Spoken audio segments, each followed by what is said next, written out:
Bonjour et bienvenue dans cette nouvelle vidéo qui fait suite aux épisodes 32 et 33 consacrés à Kaspersky Security pour Windows Server 10 SP1. Si vous ne les avez pas encore visualisés, je vous invite à le faire maintenant en cliquant sur la bulle d'information qui apparaît en haut à droite. Nous allons aujourd'hui détailler une fonction extrêmement intéressante dans le cadre de l'exploitation d'un serveur de type TSE. En effet, le Service Pack 1 dispose maintenant d'un nouveau composant appelé Traffic Security. Celui-ci permet de scanner le trafic web et mail, en particulier dans le but de protéger les serveurs qui fournissent le service d'accès à distance, c'est-à-dire RDS. Pour cela, direction la stratégie et plus particulièrement la section journaux et notifications.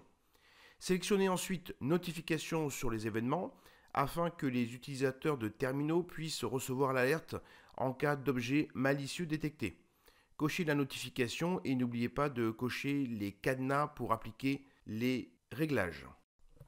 Ensuite, dans la section protection en temps réel du serveur puis protection du trafic et enfin général, passons la tâche de proxy externe à intercepteur de pilote. N'oublions pas, bien sûr, de lancer la tâche au démarrage de l'application. Verrouillons les cadenas partout. Faisons un petit test très rapidement. Pour cela, cliquons sur la liste des règles, puis catégorie et enfin cochons appliquer les règles pour le contrôle des catégories de trafic Internet. Décochons la case réseaux sociaux, ce qui aura pour effet d'interdire cette catégorie uniquement. Il suffit ensuite de valider la stratégie, d'attendre sa propagation. Et si l'utilisateur d'un terminal essaie de se connecter par exemple à Facebook, cela lui sera refusé.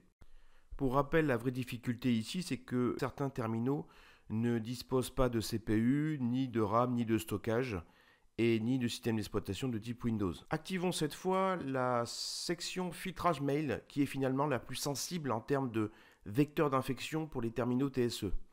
Direction la gestion des paquets pour installer Kaspersky Security 10.1 Add-in for Microsoft Outlook, qui permettra de scanner les messages sur les serveurs TSE où Microsoft Outlook 2010, 2013 ou 2016 est publié. Créez donc un paquet comme je viens de le faire, basé sur le MSI que vous trouverez dans le répertoire qui est apparu à l'instant. Rajoutez les lignes de commande comme à l'écran.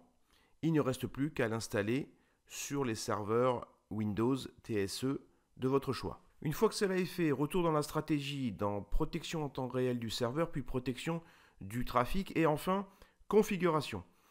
Basculons sur l'onglet des emails, puis cochons la case et verrouillons avec le cadenas.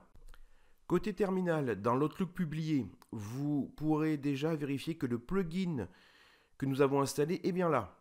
Ensuite, si vous recevez un email avec une pièce jointe dangereuse, comme un crypto-malware, l'utilisateur verra apparaître un message Windows et la pièce jointe sera renommée.